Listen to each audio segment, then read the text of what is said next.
Sato's pressing charges. Obster, I'm gonna leave Kay here with you for a while. You be good, huh? Okay. The tiny little show that moves around will not be seen tonight, so that we may bring you the following episode of Almost Live. It's Almost Live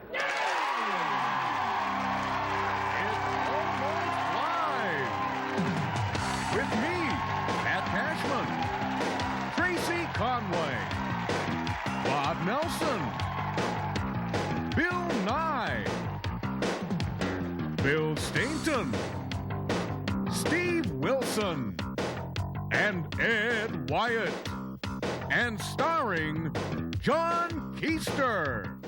And if you're watching tonight's program in a room with a large group of other people, here's a way to make viewing more enjoyable for everyone. Make sure that people with big, goofy, fat heads sit in the back of the room. That way, the people with smaller, peanut-sized pinheads can see the screen more easily. Thank you. And now, here he is. John.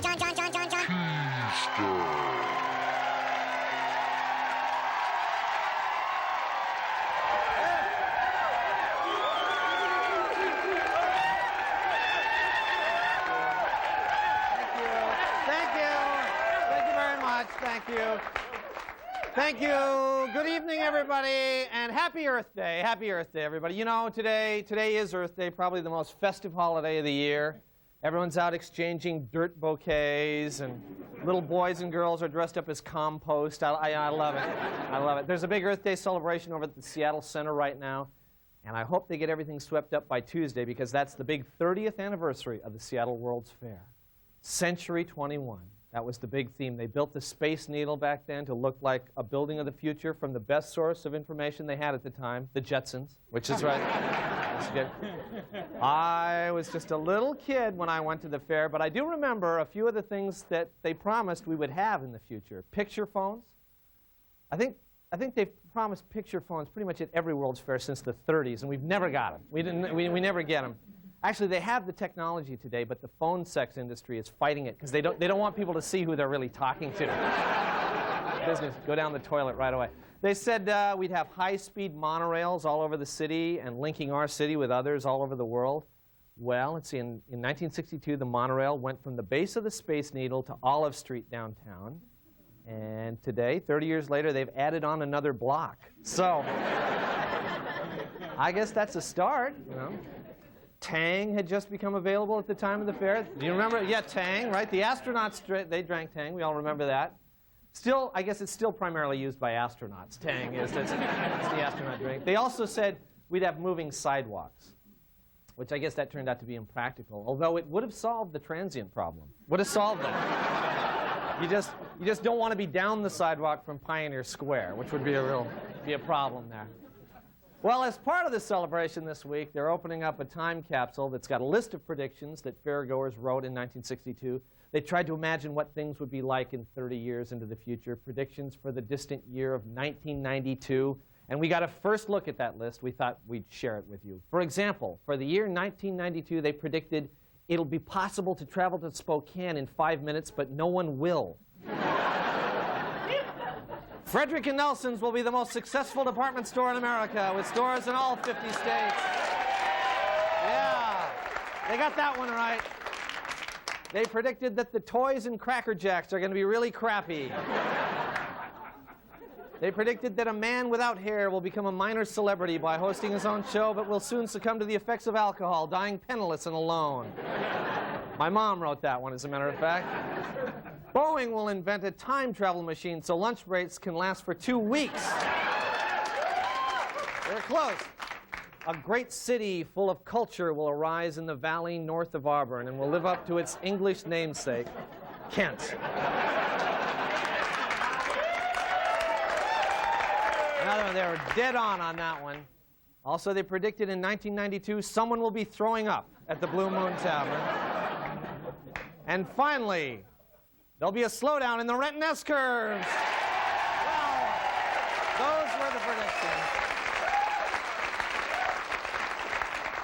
Amazing how accurate they were. Another thing that people are always seeing for the future is robots taking over more human jobs. You know, robots that look like humans, Like on that new show, Man and Machine, where the robot's a beautiful woman who just happens to be a cop? Well, with an idea as wonderful and fresh as that, you just knew that there were going to be some copycat programs. And I'm proud to say that the first one is debuting right here on the Big Five. Take a look. Bobby Guy is a cop. He's a do-it-yourselfer. When he needed a partner, he built one. And is she ever built? She's Eve Gizmo. She's beautiful. She's a cop. And she's electric. Together, they're one tough team. Guy and Gizmo.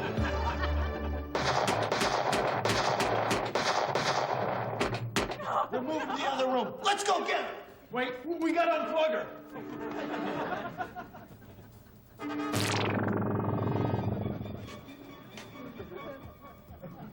Why did you build her with a stupid extension cord? What's wrong with batteries? Batteries are too heavy. This is ridiculous. You just keep getting us in these situations where we gotta push her. Oh, God! Plug her in! Yeah. I got it. I need an adapter. Hang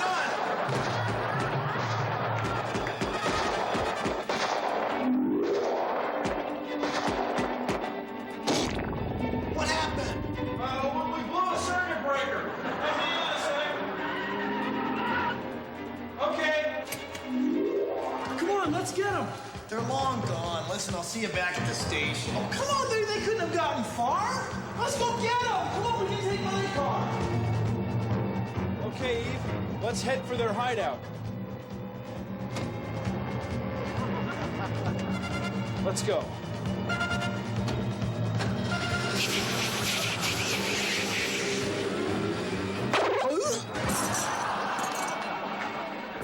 There you go. You just needed a longer extension cord, that's all. This is gonna work great. What is this human word, love? Love, is when two people feel close to each other. Like a guy in love might send flowers, or he might call somebody every day. Are you in love with someone? Well, sure, yeah. My girlfriend Heather. But you do not call Heather. You do not send her flowers. Well, maybe not as often as I should, but I still love her. I think you are afraid of commitment. Eve, just hang on a second here.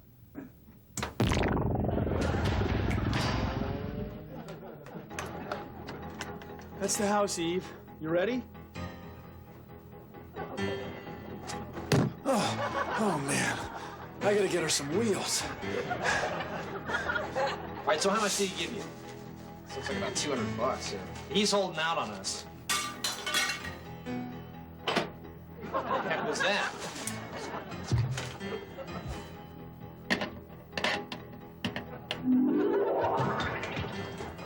Drop your weapons. Drop them!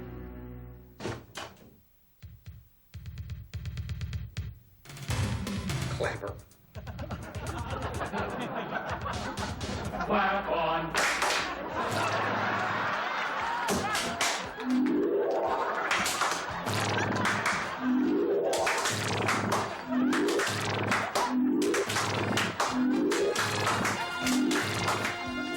Next week on Guy and Gizmo.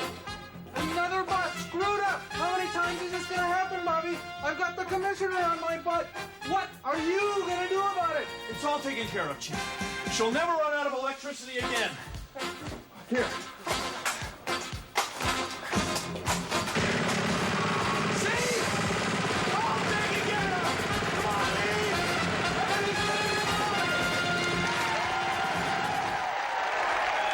All right, we've got a great show, so stay with us. We'll be right back.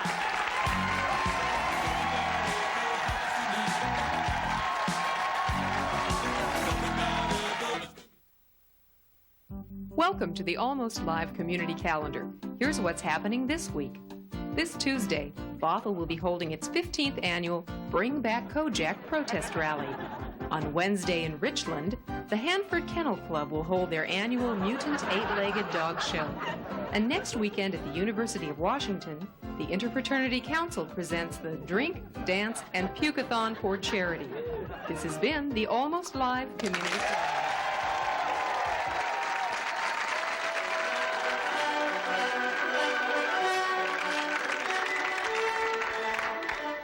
Welcome to the Superhero Answer Bureau, the show that gives you the answers you can't find in the comic books. I'm your host, Luke Laser, and with me, as always, Professor Mark Clark, who holds a Ph.D. in comicology.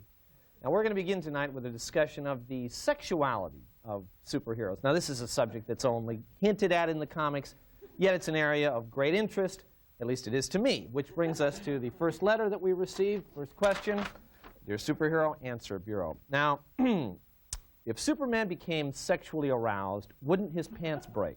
After all, he is a man of steel. Professor? No. Superman's pants would not break because, you see, underneath his pants, he always wears his uniform. Of course, yeah. This would contain any arousal problem that he might have. He may walk funny, but I can definitely say that there would be no bursting pants. Well, okay, what about the whole issue of safe sex in Superman? I mean, it seems to me certainly if he wore a condom, it would have to break. I mean, isn't that true? Well, this is a difficult issue. Basically, we don't believe that Superman is very interested in sex. I mean, if he were, he'd be using his X-ray vision constantly. And pose all sorts of radiation risks. I mean, after all, if you'll recall, his motto was not truth, justice, the American way, and scam on chicks. Okay, right. So what you're saying is that Superman is voluntarily celibate to concentrate on crime fighting. More or less, yes. Okay, great, fine. Now let's move on to our next issue, and this is the duplication of superpowers, which is another serious concern expressed in our second letter, which is Dear Superhero Answer Bureau. What's the difference between Elongated Man, Plastic Man, and Stretch from the Fantastic Four? And what is the big deal about having this super ability? Very good question. There's not really a whole lot of difference between those guys, and frankly, it's not really the best superpower to have, but they make damn good outfielders. Yeah, okay. And they can get things off of really high shelves. Okay, all right, that's very interesting. Let's move on now. It's time to bring out our today's guest, a famous crime fighter, and also a big box office draw. Please welcome Batman. Batman! Nice to see you, Batman. Sit down. Nice to see you, Batman. Now, you, Batman, you are not actually a real superhero, are you? Well, I'm not technically a superhero, but I like to think of myself as one. Come on, really, aren't you just a rich guy who can buy a lot of cool stuff, like a customized car, bat planes, that sort of thing? Oh, well, yes, to fight crime. But wouldn't it be more effective if you used the hundreds of millions of dollars that you have at your disposal to get at the root of crime, better schools, poverty programs, drug education? I mean, it seems to me that you come along when the problem has gotten completely out of hand, you just swoop in and bust heads. But I like to swoop in and bust heads. That's why I do this. I help society and I get my kicks. And exactly how does Robin fit in with your kicks? What? Well, just what is your relationship with Robin? He's my partner. Your life partner? Okay, I know what you're getting at. These vicious rumors have been going around for years. No. There's nothing to be embarrassed about here. A lot of superheroes have been coming out of the closet. Just last week, Aquaman came out of the closet. Aquaman came out. Look, the only reason I go into the closet in the first place is because that's where the damn bat poles are. I'm not gay. I wish people would just leave it at that. Okay, Batman, all right, that's fine. All right. Let's move on to our super animal segment, okay? Now, today, we're looking at Rex the Wonder Dog. Now, Rex, as you remember, is the smartest dog in the world with mental abilities outstripping many humans. Now, If he's so smart, why did he chase the Batmobile for 3 miles after the last superhero's party? Rex possesses the intelligence to actually ride a horse. That's right. We've got a shot of that. See, Rex can ride a horse. It doesn't look like he's trying to ride that horse to me, okay? Now, Batman, please. Hey, you try to stay in a room with Rex. After 5 minutes, he's on your leg. Of course, that's better than hanging out with Spider-Man. Thwip! He grabs a bottle of Jack Daniels. Thwip! There goes all the scotch. Quite a party guy until he starts hitting you in the face with that spider gunk. He's like a kid with a can of silly string. He's having a hard time. After all, he was bitten by a radioactive spider. Yeah, now, come on, can we move on? Let's move on to the last question here. Okay, the last question is, how did Wonder Woman deflect bullets with her bracelets? What was special about the bracelets? Okay, Professor? I can answer that, okay? There was nothing special about those bracelets except that when she dented them, she returned them to Nordstrom and got new ones. She wouldn't go out with them. Oh, Okay, well, that's enough, Batman. Okay, that's all the time we have this week on Superhero Answer Bureau. Next week, our guest will be the Incredible Hulk, and he's going to talk about the steroid scandal that's rocked the superhero community in recent weeks. We'll see you then.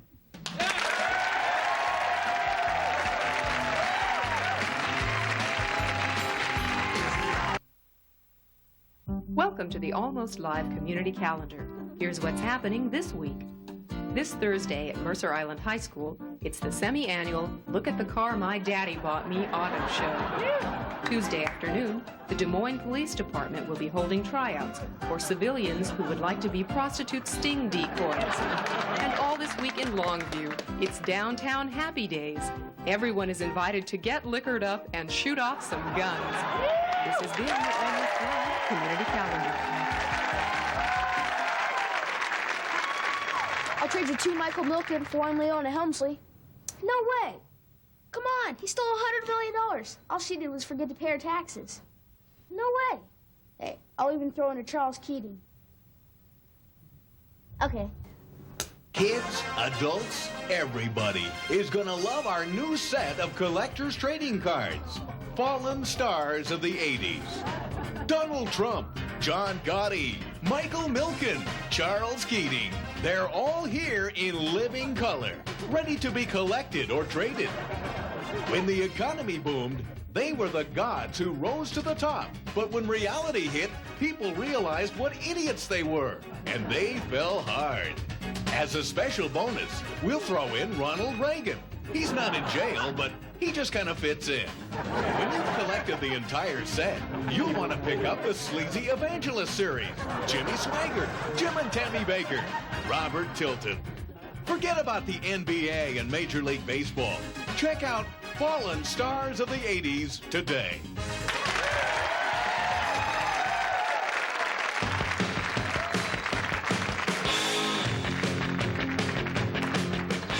Welcome to the John Report. I'm John. Here's my report. It's estimated that 325,000 more people will be moving into King County in the next 20 years. The Seattle Mariners are hopeful that at least one of them will be able to pitch 3 decent innings of relief. A Kirkland Elementary School has won a $592,000 grant from the R.J. Reynolds Nabisco Foundation. In honor of the event, each student was presented with a box of Triscuits and a carton of Camel Lights. A Clark County district judge has been accused of calling females on the court staff sluts and bitches. The judge denies the allegations and says it's just like that bunch of whores to make up such lies. To conserve water, Seattle residents have been asked to flush their toilets 1 less time per day. Tacoma residents have been asked to flush 2 more times. Home Base, which used to be Home Club, is suing a Marysville mobile home manufacturer over the use of the name Home Base. Both of them, in turn, are being sued by the inventor of hide and seek.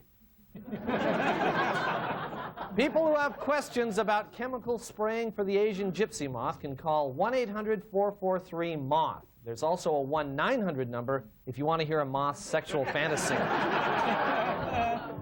A cardiologist has invented a new resuscitator based on the toilet plunger. It says there's only one drawback. If it doesn't work at first, you may have to jiggle the patient's ear a little. Okay, well, students from around the Northwest are competing to see who can make the largest ball of recycled aluminum foil. It's already considered the hardest course offered to students in the Seattle School District. Also, once the largest ball is found, the students plan to get a really dumb kid to bite on it. Finally, it was rumored last week that King Television might be moving its entire operation to Kent. King 5's Barry Judge and Gene Anderson say the rumors are completely unfounded, but they're not taking any chances anyway. This has been the John Report. Thank you, and we'll be right back.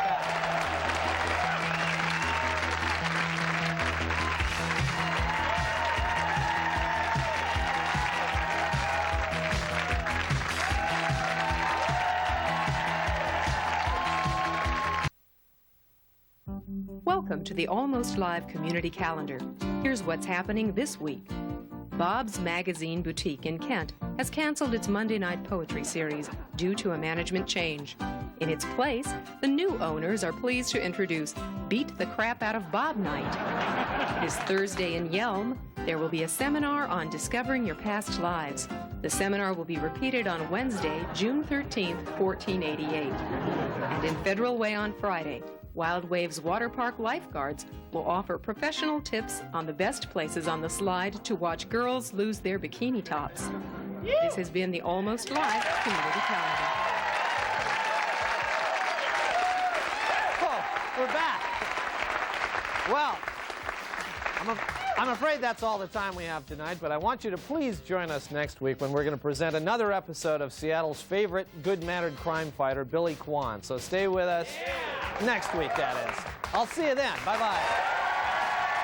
Promotional consideration for Almost Live provided by Pizzeria Pagliacci, featuring traditional and gourmet pizza by the slice.